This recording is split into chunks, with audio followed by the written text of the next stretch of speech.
Assalamualaikum warahmatullahi wabarakatuh. Perkenalkan, kami dari kelompok 6 akan mempresentasikan hasil diskusi kelompok kami. Sebelumnya, di kelompok 6 ini beranggotakan Sifanis Azahra dan Safinatun Najah. Di sini kami akan mempresentasikan hasil diskusi kami mengenai isu kesehatan reproduksi dalam kajian Islam mengenai operasi SC atau sesar agar vagina utuh. Pandangan hukum Islam pada rekayasa operasi sesar. Menurut Muhammad Salih Munajjid, yakni perihal tindakan operasi tanpa adanya indikasi medis. Banyak dari kalangan dokter yang amat mudah memberikan rekomendasi kepada ibu hamil yang hendak melahirkan agar melakukan operasi sesar ini. Alasan pembolehan ini antara lain karena tamak terhadap harta atau si pasien tidak sabar menjalani proses persalinan alami atau normal.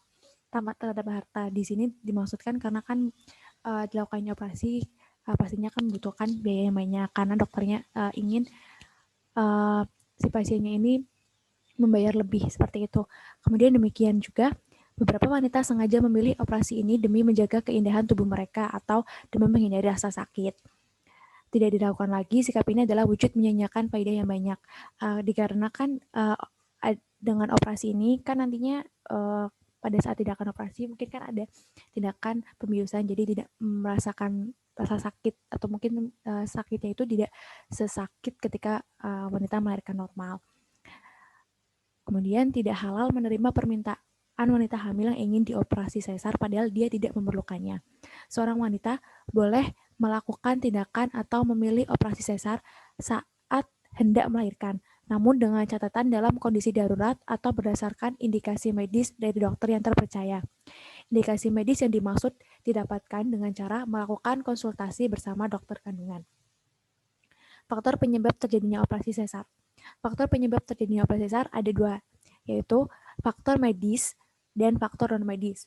Faktor medisnya yaitu kegagalan proses persalinan normal atau distosia, detak jantung janin atau jabang bayi yang melambat, fetal distress, kelelahan yang sangat akibat kondisi fisik yang melemah, terjadinya komplikasi preeklamsia, terbukti secara medis menderita penyakit herpes, terputusnya tali pusar jabang bayi, posisi bayi yang sungsang atau menyamping, proporsi panggul dan kepala bayi tidak pas.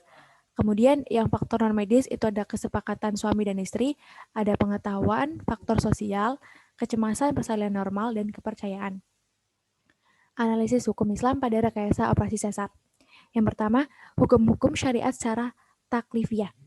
Secara hukum Islam dimaksud berdasarkan perspektif ushul fikih, merupakan ketentuan Allah Subhanahu wa taala yang berkaitan dengan segala perbuatan hamba yang telah diwajibkan untuk menyembahnya, baik berupa tuntutan, pilihan maupun pertimbangan, yaitu ada wajib, madub, muharam, makruh dan mubah. Nomor 2, maqasid al-syariah. Secara lughawi atau bahasa, maqasid al-syariah terdiri dari dua kata, yaitu maqasid dan syariah. Maqasid adalah bentuk jamak dari maqsid yang berarti kesengajaan atau tujuan. Syariah secara bahasa berarti jalan menuju sumber air. Imam Al-Ghazali menuliskan bahwa kebutuhan utama manusia mencakup tiga hal penting, yaitu daruri, haji, dan tahshini. Yang pertama adalah pemenuhan kebutuhan pokok yang mencakup 5 hal penting. Hifz ad-din atau memelihara agama, hifz an-nafs memelihara jiwa, hifz al-aql memelihara akal, hifz amal. Hifz al-mal memelihara harta, hifz al-ild memelihara kehormatan. Dari penjelasan mengenai pembagian hukum Islam dan maqsid al-syariah, kaitannya dengan operasi bedah sesar adalah hukum mubah, yaitu dibolehkan ketika tidak melanggar norma-norma Islam.